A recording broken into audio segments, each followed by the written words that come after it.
Yeah, okay. I will quickly move. Yeah, it's audible, My doctor. slides are moving now. Yeah, yeah, good, good, good. So I'm not going to ask you what is this condition, but what is the incidence of this condition? Anyone? How common it is?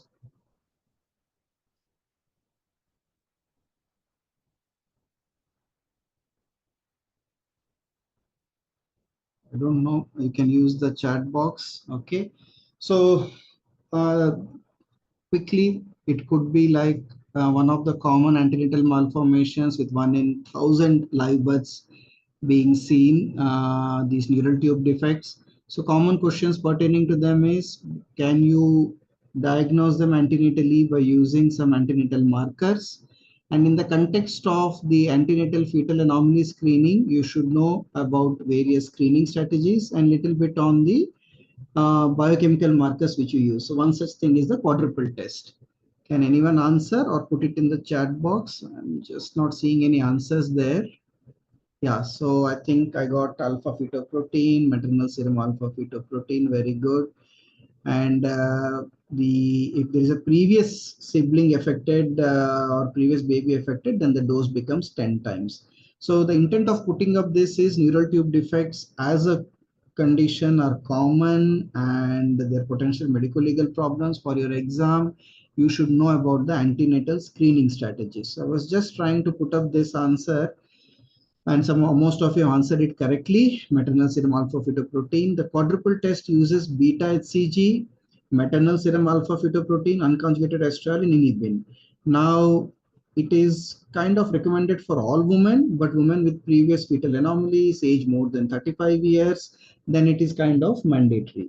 Looking into the age and this screen, then this is a screening test. This is not a diagnostic test. Then further evaluation like the amniocentesis that is offered.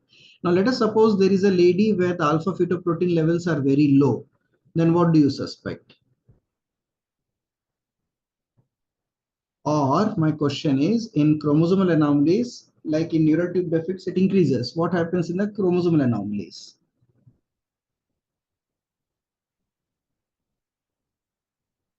Yeah, so it decreases. So it is also one of the important markers for the chromosomal anomalies also. So all of you please read a little on the screening strategies and its role in picking up the fetal anomalies. Okay, now let's go to the second question.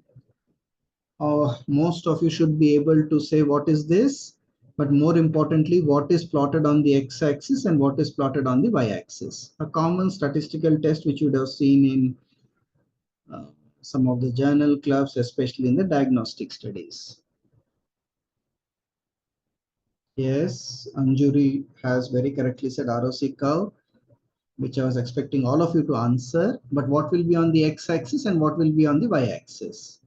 Yeah, so Aniket, Pooja, you have answered correctly, sensitivity and specificity. So the point is, if the curve is almost like this or going along the straight line, it means you have a lot of true positives and very less false positives. So obviously here are the true positives and here are the false positives. So here there is sensitivity and here there is 1 minus specificity. Okay. And why it is used, I'm sure you would know that it is used to know the overall accuracy of the diagnostic test in comparing two tests. And also when you have certain tests, you want to know the cutoffs, to know an appropriate cutoff like a CRP value or other serum markers. This ROC curve is used. So read little bit, again a dry topic from statistics, but you do expect to have not only NOSCI but in your theory paper also as a short note. Okay. So yeah, this is one more common thing I'm sure all of you would have seen. What is this? And if all of you can see, there are small rectangle boxes. What do they mean? What is the meaning of these horizontal lines? The meaning of the diamond, and at the bottom there is something called as the I square. So I'm expecting quick answers. What is this? Forest plot? Very good. So what is the role of those, or what is the meaning of those square boxes? Yes, that gives the weightage of the sample. Bigger the box. Now let us suppose this particular study with the box being big. That means that it holds more weightage, or it has contributed more to the overall sample. Okay. This is the line of no effect. Either it favors this particular intervention or favors that particular intervention, like all of you know. Then what is important is this is the confidence interval. We should also know that if these lines are overlapping each other, like you see this line, this line, this line, this line, they're all overlapping each other. That means there is less heterogeneity in the studies. But let us suppose this line, I'm just putting my pointer, this line is here, and the next studies confidence interval line is here. That means there is heterogeneity. And the other way to look at the heterogeneity is the I-square value. Here you see the I-square is 0%. So that means there is no heterogeneity. So it should be less than 25. Okay. So most of you would have seen a forest plot, but know that what is the importance of each of these terminologies, including at the bottom what they show as the I-square. Again, some important topic to read. So please spend some time to complete this. Okay. Now this is something which can be asked frequently and all of you have encountered, to calculate sensitivity, specificity, positive predictive value and the negative predictive value. Quickly, a small mathematical calculation you can perform. So the point is we have 75 neonates with positive CRP, 20 were culture positives, and 5 cultures were positive in 125 neonates with negative CRP. Very intentionally have twisted the wording. So my objective for you is to calculate the sensitivity, specificity, the positive predictive value and the negative predictive value. So again, mark the words 75 neonates with positive CRP, among them 20 were culture positives. And in 125 neonates with negative CRP, 5 were culture positive. So the first step will be to create a 2 by 2 table, and some of you would be familiar with this practice. And I, for the want of time, will not be able to give enough time, but if you are able to draw 2 by 2 table by the end of now, that means that you are well versed. Rest of things are very simple. And for those who are not able to do that, we'll have a quick look. So usually to prepare a 2 by 2 table in such a scenario, on here we mention the screen test positive and negative, and here the disease positive and the disease negative. The whole concept is, amongst the babies or amongst the patients who were like test positive, how many were disease positive? So those are called the true positives. And those who were test positive but were not having truly the disease were the false positives. Okay. Now when we say sensitivity, the point is, amongst the total deceased, how many were picked up by this screening test? So that is the concept of the sensitivity. And when we say specificity, amongst those who were not deceased, how many were having the negative screening test? And that is what we have done here, that when I said sensitivity or the specificity, if you see that amongst this 25 culture positive, 20 were screen positive, CRP positive. So your sensitivity will be 20 upon 20 plus 5, that is 25. Whereas for the specificity, that is true negativity, amongst the non-disease, that is culture negative, those who had CRP negative. So that the culture negative were 175, among them 120 were CRP negative. So the specificity will be 120 upon 175. The positive predictive value and negative predictive value are pretty easy. That is, amongst those with the screen positive test result, how many were disease? So it will be 20 upon 75, that is 20 upon 20 plus 55. And similarly, those with for the negative predictive value, those who were not having a negative CRP, for those with the CRP negative result. So it is 120 upon 125. Now this is, the word is little bit confusing. The definitions are even more confusing, but if you're able to draw 2 by 2 table, it becomes easy. So this OSCE I put up just for you to, so practice this. for different scenarios, pick up from some of the journal clubs and try to do this. Okay. And this is what I have done here. Yeah. This is a baby presenting to us with abdominal distension and some bilious vomiting. And you see this. What is the finding? Very easy. And what are the frequent associations with this finding?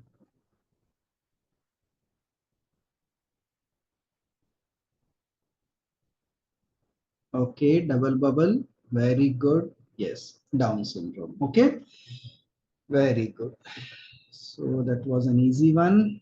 Now let's go to the next. What is aware classification? And enumerate the principles of antibiotic stewardship.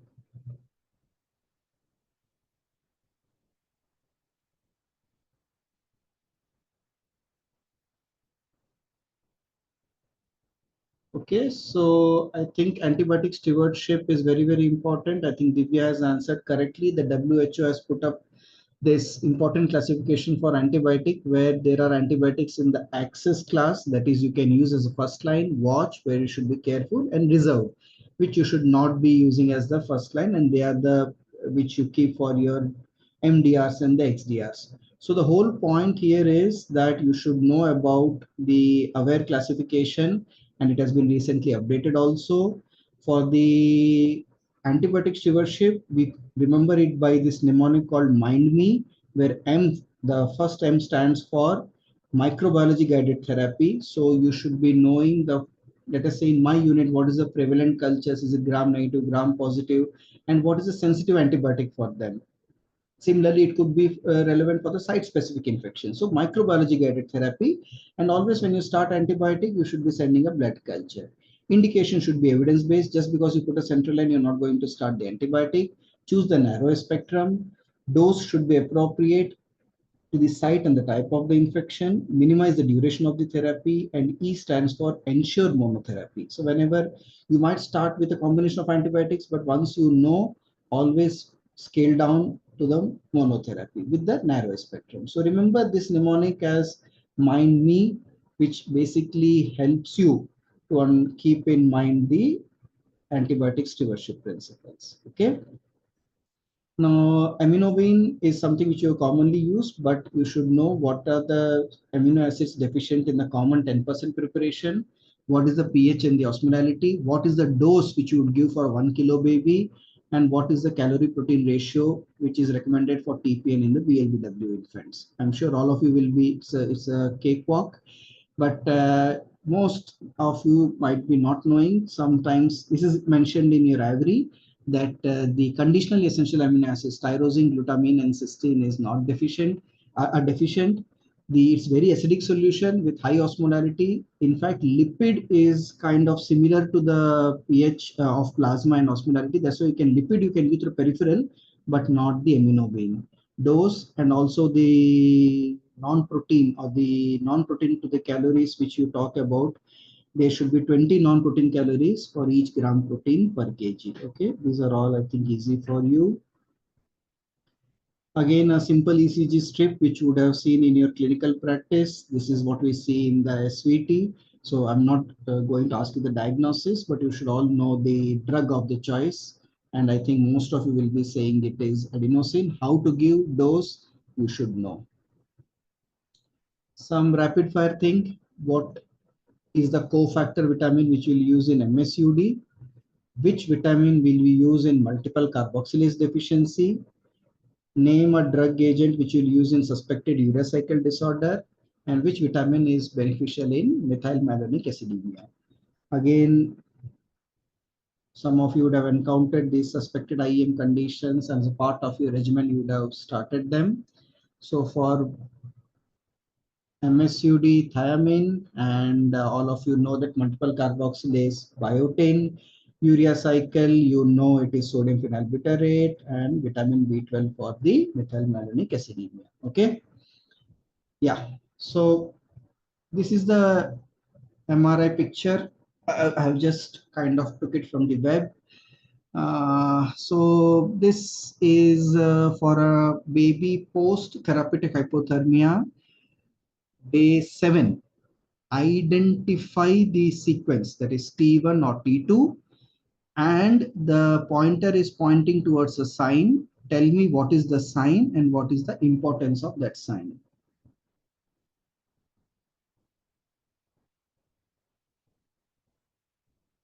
So this baby has undergone TH. This is day 7. We have picked up this image from the MRI film. Tell me the sequence, tell me the finding and the importance of that finding.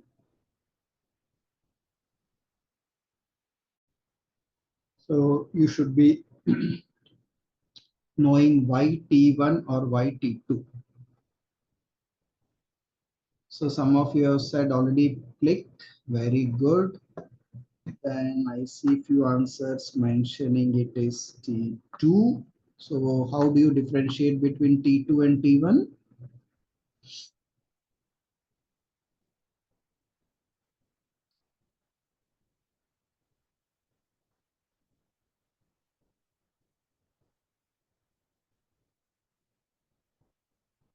Any answers?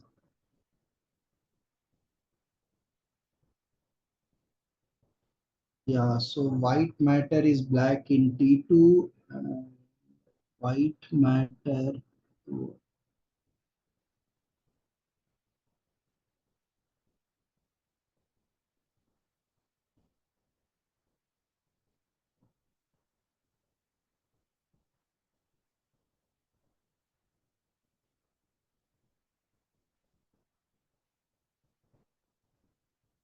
So again, few confusing answers, but if you have to make it very simple, in T1, water appears dark and what the fat or the myelin appears bright. And in T2, usually water appears the bright. So we all have to be very careful about this. So you all identify correctly that there is loss of the posterior limb myelination, or what we call as the Plick sign. So yes, it is, you can say it is a Plick sign positive, but what is the importance of this sign?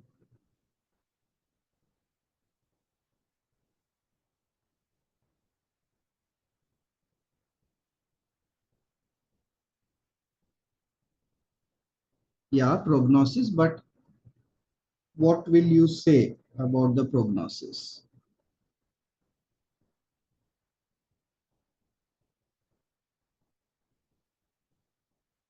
Think it is easy to say bad, but if you have to refine your answer, you will just mention that it carries high sensitivity and specificity. So if the Plick sign is positive, you are going to have high odds of sequelae in the form of the motor abnormalities, the quadriplegias, of course, what we mean by CP. So please know little bit on the prognostication of the cases like neonatal encephalopathy, hypoglycemia, and the neuroimaging signs. So for most of us, uh, the common condition will be still a major killer of newborns in India, and the neonatal mortality is birth asphyxia. So we should know how do we prognosticate, and image similar to this can be put up in your OSCE, and you should know what is the importance of that. Okay. So I think that's a wrap up on the OSCE. We just put a few of the common things. Uh, I would urge all of you that most of the time OSCE is from your common day to